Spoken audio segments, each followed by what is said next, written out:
권지웅 비상대책위원회 모두 발언이 있겠습니다.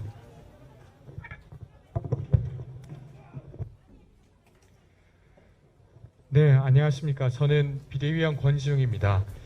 대전 시민 여러분 반갑습니다. 오늘 이제 대전에 오게 되었는데요.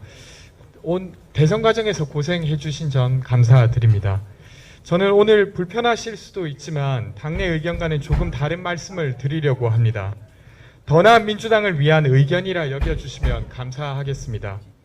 어제 민주당의 입법 계획으로 검찰개혁 4월 통과를 당론으로 결정했습니다. 대선 패배 이후 시기를 못 박은 유일한 입법개혁 결정입니다. 민주당의 우선순위가 검찰개혁임을 공개적으로 밝힌 것입니다. 정치개혁법, 평등법보다도 검찰개혁법이 민주당의 입법 우선순위가 되었습니다. 저는 검찰개혁의 필요성에 동의하고 의원총회의 결과를 존중합니다. 하지만 이번 의사결정 과정에 의견을 낼 수 없었던 저는 이번 결정이 매우 우려스럽습니다. 우리는 지난 5년의 국정운영평가, 다수당으로서의 국회 운영평가로 대선에서 졌습니다. 아깝게 진 것이 아니라 국정농단과 촛불의 힘으로 지기 어려운 선거를 졌습니다. 그리고 한 달이 지난 지금 그 패배에 대한 첫 번째 반성으로 의총이라는 집단 토의를 통해 검찰개혁을 내세웠습니다. 대선 캠페인 중에 저는 함께했던 선대위 분들과 1000명이 넘는 청년들을 인터뷰했습니다.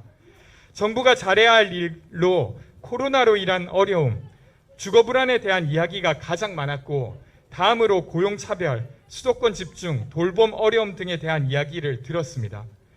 민주당의 우선순위와는 달리 검찰개혁을 해야 한다는 이야기는 거의 듣지 못했습니다. 아마도 그 청년분들에게도 검찰개혁이 필요하다고 물으면 그렇다고 답했을 것입니다. 하지만 그것이 제가 만난 청년들의 우선순위는 아니었습니다. 어제 의총에서 나온 안기부에 끌려가는 공포와 검찰의 표적 수사에 대한 공포가 민주주의를 해친다는 의원님들의 절절한 목소리에 마음이 아팠습니다. 맞습니다. 국가의 폭력이 사회를 압도하던 시절이 있었습니다. 하지만 그간 국가에 대한 폭력에 대항해온 민주당의 역사가 과거와 다른 지금을 만들어냈습니다.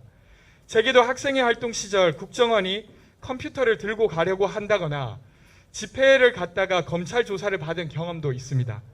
하지만 지금 국가에 대항한다고 국정원에 끌려갈 수 있다는 불안을 느끼거나 혹은 사회에 자기 목소리를 낸다는 것만으로 공포를 느끼는 동료들은 제게 없습니다. 모든 문제가 해결되었다는 말이 아닙니다. 사회가 달라졌고 절실한 문제가 달라졌다는 것입니다. 시대의 우선순위가 달라졌습니다. 다시 검찰개혁을 1순위로 내세우는 민주당의 모습으로 지방선거를 치르는 것이 저는 두렵습니다. 시민들의 지지를 호소할 자신이 솔직하게는 없습니다.